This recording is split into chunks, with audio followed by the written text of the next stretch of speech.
Hi, my name is Ryker, and I chose to do my presentation on the Russian culture. If you look here, the background that is the Russian flag, for those of you that haven't seen it, and then this right here, that's actually their emblem. It actually has a lot of symbolism to it. I had a guy once in Russia explain it all to me. I wish I could remember it all to tell you guys it all cool. This one cool one was the two hats coming together to form one. He said it was like the symbolism of, I can't remember what two nations or countries came together to form Russia as it is today. So just kind of a little preview. I'm going to go over kind of some of the history of Russia just a little bit, and not too much to bore you too much. And then I want to talk about the values, beliefs, and norms of the people there and the culture, and then kind of why it's important to me. And then there's pictures along the way. They're all pictures actually from when I was living there. So this one's actually, it's called Mother Russia. It's a really historic site. So some of the history with Russia, if you didn't know, it's actually the largest, geographically, it's the largest country out there.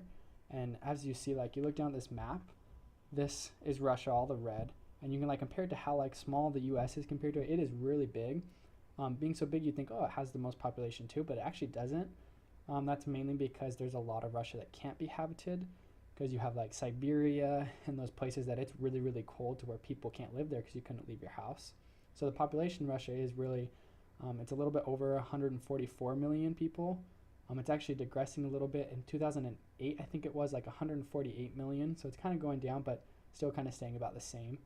So the climate in Russia, everyone hears Russia, the immediate thing they think is, oh, it's got to be freezing, which is true, but it's also warm in places. So obviously there's Siberia where it's super cold, it's snow almost all year round. But then where I lived, if you can see where my mouse pointing right here, I lived in this part, so the very southern part of Russia. So in the winters, it does get really cold. It got down to negative 30 degrees Celsius sometimes. But it was cold and snow. But then in the summer, it is just as hot as Arizona is here where I live. It can get up to 110, 115, and it's humid. And so you have kind of bipolar weather. You get both of them there. So as we all know, Russia was the former Soviet Union. With that, there was communism and everything, and in 1991, Russia broke away from the Soviet Union, and they formed Russia, and they were able to eventually overcome communism. One really interesting thing with that is back in that time, kind of when it was the Soviet Union, people were kind of handed a lot of things, you had to go work, and then you were given an apartment, you were given food to eat and all that, but you could never really progress in life. If you were working as just a factory worker, there was no progression to become a manager and get paid more, or there was no way you could start a business, break off and start your business so that you could be paid more. There was no moving up in life. And I always thought that oh yeah, they probably didn't like that, that would be so annoying, you can't move up in life. But really, actually, a lot of people I talked to, especially a lot of the elderly there, they love that because it meant that everyone had something. So they kind of want to go back to that time. But so they broke off from Soviet Union, and kind of that transition of going into being a little bit more free like they are now. There's a lot of hard times when people didn't have money for food, they didn't have places to stay. There's actually what they would call the bread lines, and people would stand in line for hours and hours just to get a loaf of bread because they were so scarce on the food.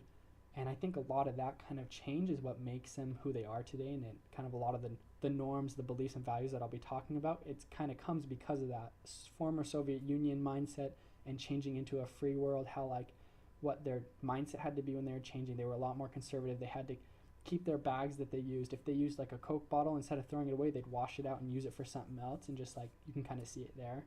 Another little thing about the history, they use the ruble over there, which as of right now, it's actually a 63 to 1 ratio with the dollar. So $1 is equal to 63 rubles. So it's a pretty big difference there. And everything there, because their salaries are so much less, it seems cheaper for us as Americans, but it's equivalently about the same.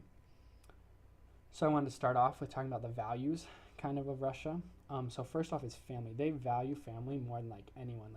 They're all about their family. It's actually interesting. They live with their family for a long time. It's not weird for 40-year-old parents that are married and have kids to also live with the grandparents of those kids. They love to stay together in a community. They love to live just together and just be right there with each other, helping each other out. It's actually really cool to me because it was just cool to see these families just so close and connected. They loved each other so much. And that's kind of that Soviet Union time. They had to be super connected to be able to help each other out, and they learned just to kind of just stay together as a family. With that, there's loyalty. They really value loyalty. They love when they're close to someone, they'll have your back to like the death. They'll give you anything they want. If they need, they'll take the coat off their back and give it to you. They're just super loyal to the people they love.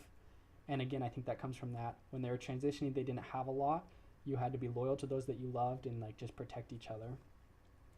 The interesting community, kind of that same thing with loyalty. They like to help their community as a whole get better. It's not really that kind of like American individual mindset of, oh, I want to be better and I want to do something. It's, oh, let's make everyone better, because they couldn't, like in the Soviet Union time, they couldn't be better themselves, but their communities could get better. So it's kind of that. They value their country pride so much. Like, I loved it actually, because they talk about how much they love Russia, how great it is, and just like they always are so prideful of their country. They defend their country and everything. Also, they really value exercise. Like, everyone over there like exercises and loves it. They love to run, do everything. So if you look at this picture that's over here, this is actually like a playground.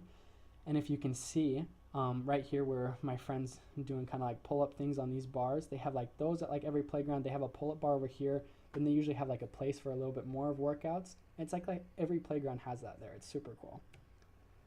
So their beliefs, this is actually one of their temples, really beautiful temple in St. Petersburg. They have some of the most beautiful temples there.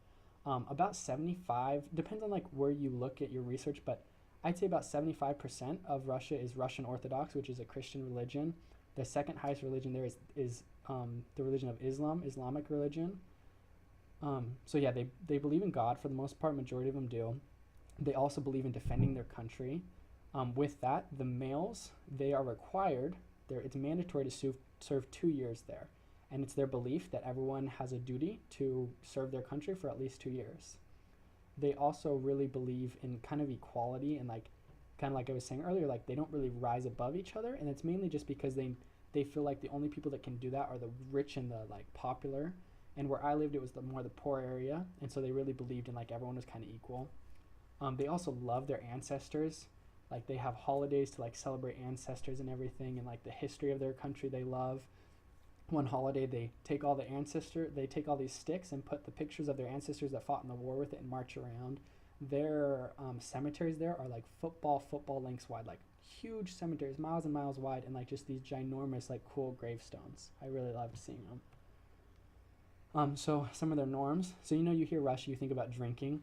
Obviously they do drink, but really it's not much different than in America. The biggest difference is it's normal to drink on the streets. In America, you kind of drink inside, you stay inside, and it's weird to drink outside and like go on the streets. But them, it's normal to drink on the streets and just kind of be out and about. As a people, it's really normal for them to be cold on the outside. You don't talk to strangers, you don't smile at strangers.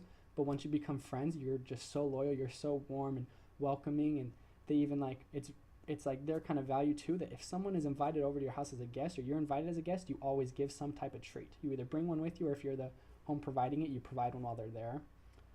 They do not use AC. They like think it makes them sick, or fans, so it's like not normal for any of that. They like to kind of do the minimal work possible, just because that mindset I said earlier, they can't move up. That's kind of like the norm. Also, public transportation. If you see this is called a marshutka. And it's like the way they transport, and they'll fit like hundreds of people in there. Like 25 should fit max, and they'll fit hundreds in there, just how they all get around. And kind of that no smiling, like I was talking about, they're kind of cold on the outside, but when you get to know them, they're really happy. So they'll smile. It's kind of like not true that they don't smile. They'll just smile only when they're with friends. They don't just smile for no reason. They think it's kind of dumb. So the reason this kind of like whole thing was important to me, why I loved it, I lived there for 2 years.